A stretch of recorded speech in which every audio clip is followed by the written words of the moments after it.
Developed economy में convert करना है। भारत की डेवलप्ड इकोनॉमी की कैरेक्टर क्या क्या होगा? हम 5 ट्रिलियन बियॉन्ड इकोनॉमी बनने वाले हैं। आज हम चौथा बड़े इकोनॉमी है। हमें $5 ट्रिलियन बियॉन्ड इकोनॉमी बनना है विकसित भारत में। यह पहला शर्त है। यह SRCC से जर्मिनेशन होगा। हमारी ग्रोथ मॉडल, दुनिया में हमने कई प्रकार के ग्रोथ मॉडल देखा। कैपिटलिस्टिक मॉडल देखा, मार्केट इकोनॉमिक मॉडल दिखा, हमने सोशलिस्टिक मॉडल देखा। मित्रों, ये तीनों प्रकार की चीज काम नहीं करने वाला है। हमें एक भारतीय मॉडल ऑफ ग्रोथ बनानी पड़ेगी।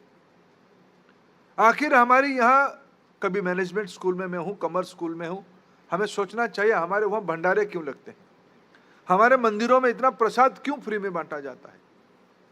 हमारी मॉडल इंक्लूसिव है। हम पेड़ को क्यों भगवान मानते हैं, हम वायु देवता क्यों मानते हैं। पानी को हमारी यूज करने का महात्मा गांधी जी ने एक कंजर सोच बताई थी, कितना पानी यूज करना। नेचर, हम नेचर के एक्सप्लोइटर, हम नेचर लवर, नेचर वर्शिपर है। क्यों? ये सिर्फ रिचुअल्स नहीं है, इसमें साइंस है। हमें इंक्लूसिव ग्रोथ चाहिए, सस्टेनेबिलिटी चाहिए। मित्रों, विकसित भारत में इंडस्ट्री चाहिए, इनोवेशन सेंट्रिक। इनोवेशन कौन करेगा? इनोवेशन करने के लिए राइट कैंडिडेट है SRCC की स्टूडेंट। हमें मित्रों सोशल इक्विटी और सस्टेनेबिलिटी और सेंसिबिलिटी को ध्यान देना पड़ेगा। यह विकसित भारत की चरित्र बनानी पड़ेगी। हमें विकसित भारत में एथिकल लीडरशिप, आज सबसे बड़ी प्रमुख, आज जो वेस्टर्न मॉडल फेल होने की मूल कारण क्या है? आज क्लाइमेट के ऊपर इतनी क्यों चिंता जताई जा रही है? सस्टेनेबिलिटी इतना क्यों प्रायोरिटी की विषय बनी है? क्यों? लाइफस्टाइल एथिकल नहीं बनी, नॉलेज एथिकल नहीं हुआ, मॉडल हमारे एथिकल नहीं हुआ। Survival of the fittest, market economy में जो कमजोर है उसके बारे में क्या करना, इसकी कोई चिंता नहीं है। हमारी मॉडल में एथिकल मॉडल है, रेस्पॉन्सिबल मॉडल है। मित्रों, इकोनॉमिक स्ट्रेंथ से बात पूरा नहीं होने वाला है। ये सब कैरेक्टर आ ही जाएगा, तब भी विकसित भारत पूरा नहीं होगा जब तक उसमें ज्ञान आधार, नॉलेज पावर नहीं होगा। इसके मूल पिलर नॉलेज पावर होनी चाहिए। उसके लिए डिसाइसिव यूथ लीडरशिप चाहिए, जो आप हो। इसके लिए आपको beyond boundary, beyond glass ceiling. कल मैं फ्रांस की प्रेसिडेंट आदरणीय मैक्रोन साहब की एक भाषण सुन रहा था कि वो वर्णन आपने सोशल मीडिया में घूम रहा, आप उसको देख सकते हैं। भारत के कौन कौन है? गूगल के CEO भारत की है, माइक्रोसॉफ्ट की CEO भारत की है, IBM की CEO भारत की है। तो भारत की तो है, यही तो बैठे हैं। सुंदर पिचाई, सत्य नाडेला, अरविंद कृष्णन सब मेरे सामने बैठे हैं। हिम्मत लगानी पड़ेगी, साहस करनी पड़ेगी। इसको ही कहा जाता है लीडरशिप। मैं इसको देखने के लिए आया हूं। मैं कोई बहुत बड़ा प्रभावी वक्ता हूं, इसलिए आपको संवाद करने नहीं आया हूं। मैं साक्षात दर्शन करने आया हूं 21वीं सदी में मेरे नई लीडरशिप की आंखों की झलक क्या है, जिसको मैं SRCC से अनुभव करने आया हूं। मित्रों, मेरे लिए भगवान को दर्शन करना जितना महत्वपूर्ण है, मैं मेरे देश की युवाओं को दर्शन करना, उनके आंखों की झलक देखना, उसमें आश्वस्त होना कि मेरे देश आगे बढ़ेगा, तब जाके विकसित होगा। ये मैं देखने आया हूं। मैं आपको पूरा भरोसा करता हूं, आपकी दायित्व तो उसमें है। मित्रों, आपने भविष्य की लीडर नहीं है, मैं भविष्य की नेतृत्व को यहां ढूंढने नहीं आया हूं। मैं आज की पार्टिसिपेंट। इतिहास बनता है, वर्तमान को जो जीता है वो इतिहास बनाता है। आप लोग वर्तमान को अपने मुट्ठी में करके एक विज्ञापन आदमी कर लो, दुनिया मुट्ठी में। अभी समय आया है और AI की दुनिया में मैं पूरा आश्वस्त हूं।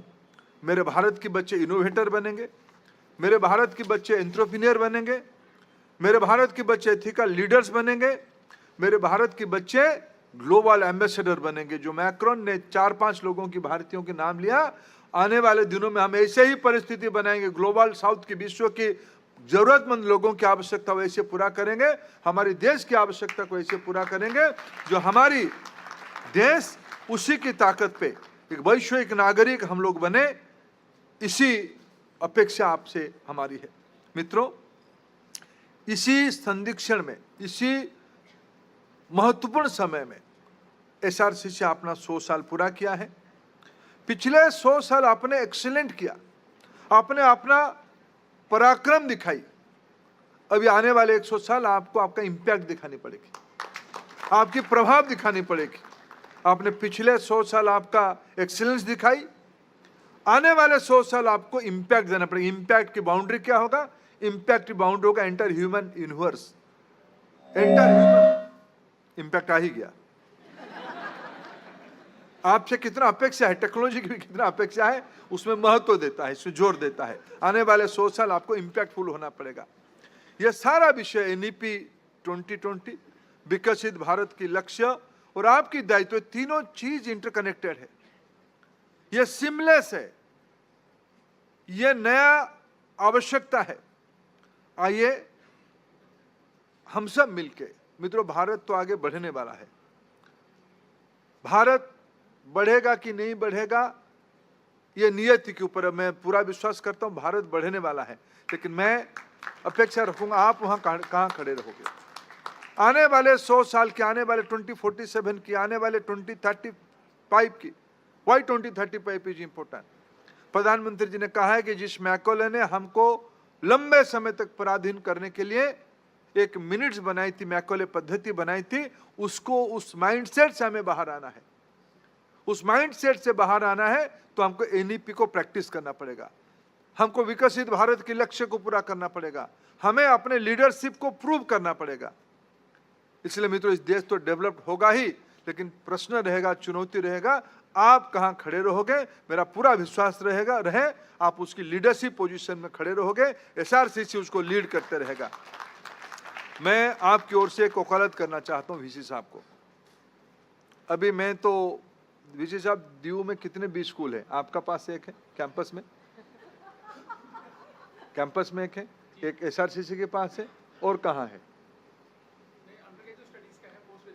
नहीं, मैं आप उसको पीजी का कह रहा हूँ, यही 2 है।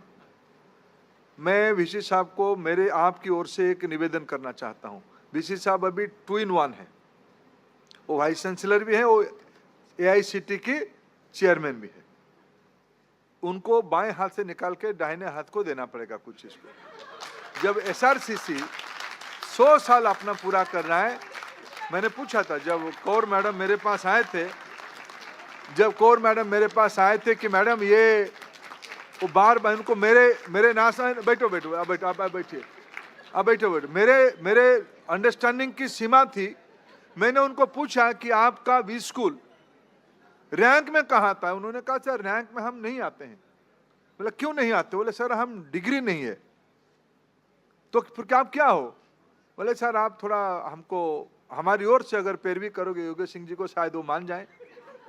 तो मैंने तभी योगेश सिंह जी को अनुरोध किया था उनके सामने कि एसआरसीसी की जीबीएस एक प्रेस्टिजियस इंस्टीट्यूट ये है कि नहीं है?